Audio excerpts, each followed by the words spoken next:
네, 오늘은 시장 시나리오를 한번 이야기해 보죠. 특히나 우리나라 시장, 국장이 어떤 식으로 앞으로 좀 움직이게 될지, 전개가 만들어질지, 과거에 좀 통계를 통해서 이전에 있었던 흐름들 있잖아요. 이런 흐름들을 통해서 일반적으로 시장이 움직이는 그 패턴을 한번 이야기해 보겠습니다. 지금 보이시는 건 이게 이제 올해 말까지, 그러니까 2026년이 되겠죠. 그리고 여기는 이제 6월까지 끝나면 절반을 그어 놓은 거예요. 자, 먼저 지금 4월 중순입니다. 그렇죠? 아직 4월 진행 중에 있고 아직 5월달, 6월달 이렇게 남았을 거예요. 보통 이렇게 큰 폭락을 하게 되면 아주 반짝 악재가 있어요. 그러니까 일시적으로 시장이 이탈해서 떨어지는 경우가 있겠죠. 아주 반짝 악재. 예를 들면 북한이 도발을 했다. 그래서 불안감 때문에 사람들이 매도를 하게 되면 이런 경우는 곧바로 올라옵니다. 왜냐하면 북한이 도발했지만 기업에게는 실제로 문제가 생긴 거예요? 아니죠. 기업들의 수출, 수입 이런 부분에 있어서는 문제가 전혀 없습니다. 하던 일 여전히 한다는 거죠. 그래서 반짝 이벤트로 인해서 일시적으로 떨어졌다 올라오는 경우가 있어요. 그러나 지금은 그런 차원이 아니죠. 기업들에게 실제로 문제가 될 거라는 예상 때문에 주가가 빠진 부분이죠. 그것이 바로 관세 그리고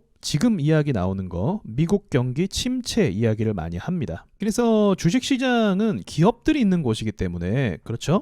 기업들이 있는 곳이기 때문에 그런 침체나 매출에 악영향이 끼쳐진다라는 그런 사실은 증시에서 좋지 않게 반영을 합니다. 그래서 좀 최근에 이렇게 반영을 했다 볼 수 있는 거고, 제가 말씀드렸던 것처럼 이제 2분기부터 좀 문제가 생길 거예요. 그리고 3분기도 문제가 생길 거고, 또 장기적으로 보면 올해 말까지 2024년도 에는 계속적으로 좀 기업들이 좋지 않은 소식이 들릴 가능성이 있습니다. 그 내용들은 제가 이미 다 얘기를 했어요. 환율 문제, 관세 문제, 그리고 사람들의 고금리로 인한 소비 부진 문제 다 포함이 되는 겁니다. 그래서 지금의 이런 이슈가 좀 크기 때문에 현재 증시를 예상해 볼 때 이 충격 여파가 6월까지는 계속 갈 가능성이 있다. 그러니까 6월까지 간다고 해서 뭐 계속 하락합니다. 이 얘기가 아니라 오르락 내리락 하면서 불안감 때문에 제대로 오르지를 못하는 거죠.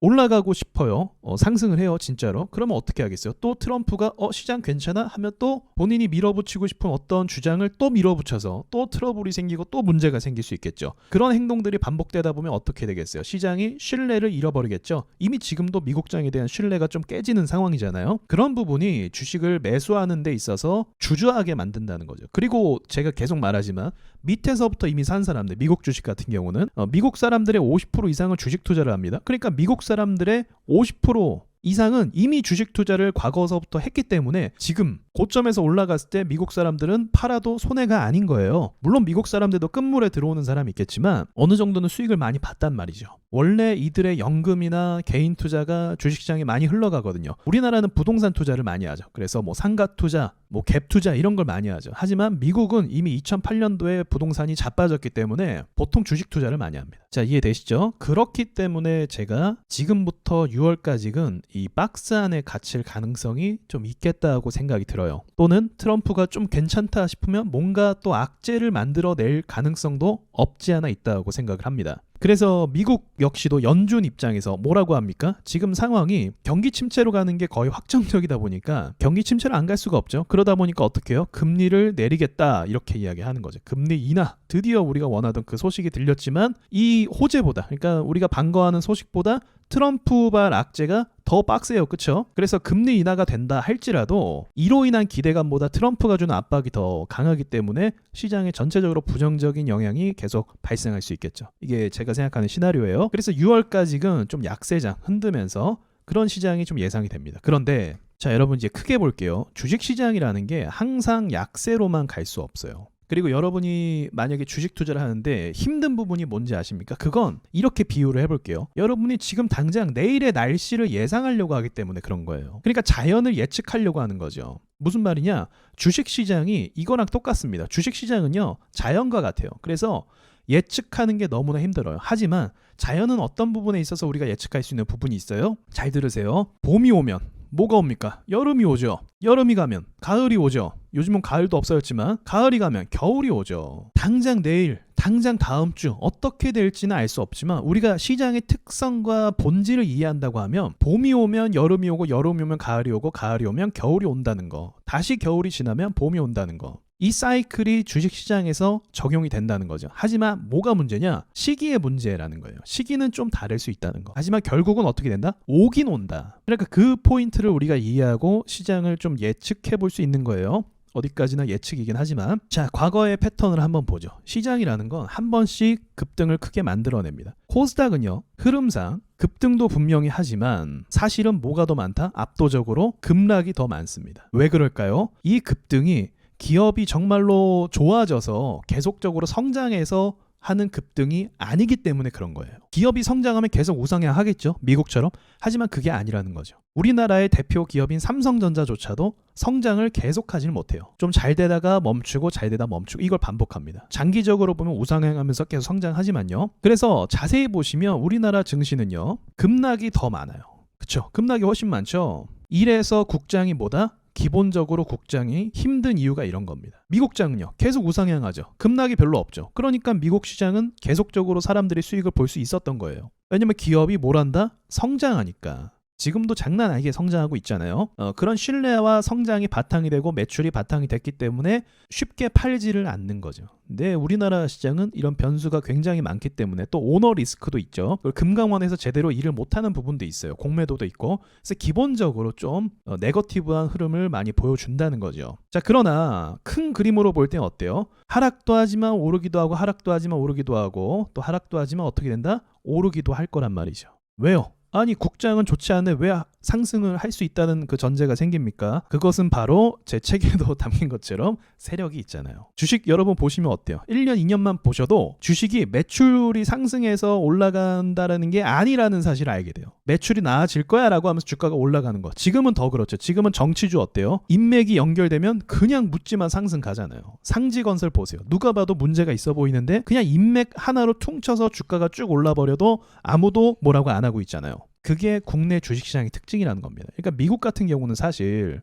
작전 세력이 있으면 벌금도 엄청 맞고 그리고 징역이 거의 무기징역일 거예요, 아마. 그러니까 걸리면 그냥 끝나는 거죠, 미국은. 근데 우리나라는 최대 12년인가 그럴 겁니다. 그리고 이 12년도 최대 12년이고 보통 걸리지 않는 경우도 많이 있고 봐주는 경우도 있어요. 얼마 전에도 뭐 뉴스에 나온 그런 여러 가지 기사들이 있었던 것 같아요. 재판도 굉장히 오래 걸리고. 그러니까 세력들이 우리나라 안에 있는 세력들도 이렇게 처벌을 안 받는데 해외에 있는 세력들은 오죽하겠어요. 우리나라 시장 가지고 놀 생각만 하겠죠. 그래서 시장이 떨어지면 어떻게 됩니까? 세력들이 매집을 해서 올라가는 시기가 온다는 거죠. 근데 그게 당장 다음 주입니다 이렇게 얘기할 수 있는 게 아니라 올해 상반기는 좀 혼란스럽게 보내겠지만 하반기에는 그럴 가능성이 높다고 제가 말씀을 드리는 거죠. 그러니까 주식을 조금 편하게 하시려면 제가 그랬잖아요. 너무 가까이서 종목 하나하나를 관찰하면 돌아버려요. 자, DSC 인베스트먼트 보죠. 분봉으로 볼까요? 우리나라 AI 기업으로서 좀 주목을 받고 있죠. 그래서 크게 올랐어요. 하지만 폭락을 어떻게 했습니까? 엄청난 폭락이 나왔어요. 그리고 또 오늘 오전에 또 폭락 나왔고. 그러면 사람들이 이렇게 하면 힘을 못 쓰는구나, 이거 안 되겠다 이렇게 생각하지만 뒤에 어떻게 됐어요? 갑자기 급등이 나왔어요. 이런 거에 한번 휘둘리고 이런 종목을 매수 매도 잡으려고 타이밍 잡으려고 하다가 어떻게 빠진다? 손실이 더 커진다는 거죠. 그리고 감정적인 매매가 되고 조급한 매매가 되게 됩니다. 세력들이 그걸 원하는 거예요. 이걸 원해요, 이거를. 그래야 사람들이 돈을 막 때려봤거든요. 제가 이번에 뇌동매매하지 말랬죠, 여러분. 분명히 계속 말씀드렸잖아요. 시장 이렇게 하락하면 감정적으로 대응하게 돼서 손실이 더 커진다. 그러니까 조심하란 말씀 많이 드렸잖아요. 그럼에도 종목들은 계속 오르기도 하더라고요. 우리나라 개인들이 신용매매 그렇게 많이 했다. 이런 종목들을 공략할 수 있는 그런 기술과 테크닉을 익히는 것도 나쁜 노력은 아니겠지만 모두가 다 그렇게 단타할 수 없단 말이죠. 그래서 저점에서 잡아서 시장에 따라서 좀 느긋하게 시장이 회복되는 그런 사이클이라는 게 있다고 제가 말씀드렸잖아요.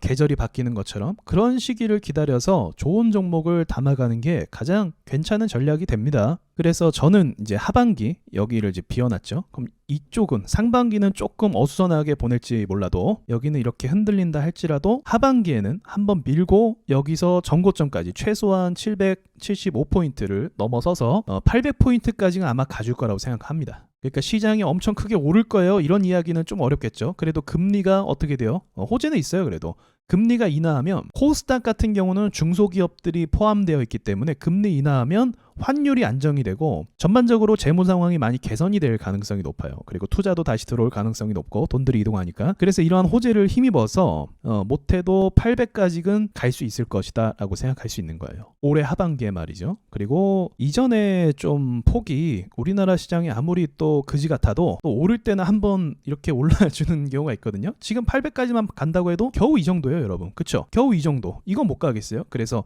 제 생각에는 800을 넘어서 950까지도 가능성이 있을 것 같아요. 그러니까 터무니없는 상상은 아니죠. 이전에 한번 올라왔을 때에 코스닥이 또 개미들을 털고 나면, 그쵸? 털고 나면 가잖아요. 털고 나면 이런 가는 그림이 있기 때문에 하반기에 800을 넘어서 950까지도 잡아볼 수 있습니다. 만약에 이렇게 전략적으로 잡고 하반기를 노린다면 수익이 꽤 괜찮을 거라고 전 생각을 해요. 하지만 많은 사람들은 이런 좀 큰 그림을 그릴 줄 모르는 게 문제인 거죠. 자, 마지막으로 광고할게요. 제가 이렇게 시장이 안 좋을 때마다 어떤 걸 하냐면 가치 투자 강의를 합니다. 그래서 저점에 있는 유망한 종목들을 같이 뽑고 매수하는 강의를 한 번씩 진행을 해요. 그러니까 매일 하는 게 아니라 시장이 안 좋을 때, 떨어질 때마다 진행을 해서 수익을 보자는 거죠. 가치 투자라는 건 뭐예요? 3개월 이상은 보유할 생각으로 이 종목을 가져가는 거죠. 테마가 어떻게 잡힐지 모르고 호재가 언제 붙을지 모르니까요. 하지만 시장이 이렇게 밀면 정말 좋은 회사들도 같이 밀려나게 되어 있어요. 그럼 세력들이 매집한 회사들이 분명히 있을 거란 말이죠. 그렇죠.